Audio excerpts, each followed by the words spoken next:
Okay na yung ganyan? Dagdagan ko pa. Yung, gusto mo ba yung kita? Gusto po niya yung kita daw talaga. Sige. Kaya hindi ko muna hinugot yung karayon eh. Eh pagka... Gusto ko kita kahit kasi maamot ako nakangiti pa rin.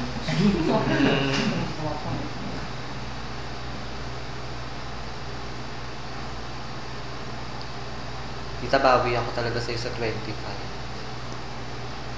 Ako rin, babawi sa'yo, nahihiya ako. Teka muna, bakit tawag nito? Sino ba yun? Dancer daw. Oo, mga ano, kasi may contact po ako sa kami. Saan? Sa mga bar. Oo. Kaya baka halos lahat yung mga yung magpapagawa. Anak, hawakan ako. Ayaw ka mo yun. Paano naman naging kaibigan ni Jasmine? Ano po, Ano tinanong ko siya, tapos yun, super talong din siya. Kaya yun. Oh. Eh, si Ate Susan, Oh. siya yung may contact dun sa bading. Tapos, pinuntahan namin, tinignan yung katawan ko, yung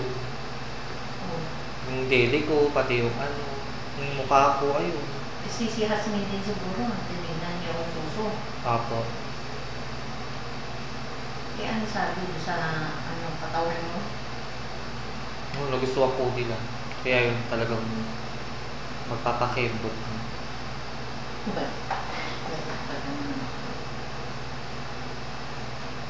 Yan na, Diyos ko.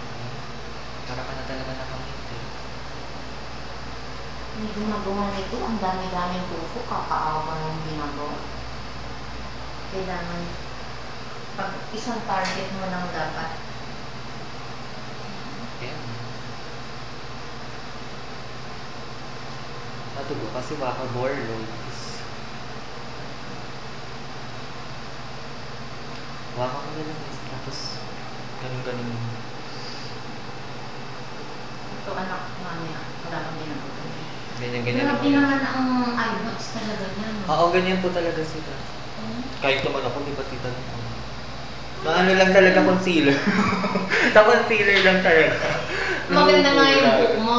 Ito naman, initimang ko talaga, naluluka ko kahit saan ang makita. Oo. Diyos ko, paano mga maliwa, makikita ako. Sabi ko, paano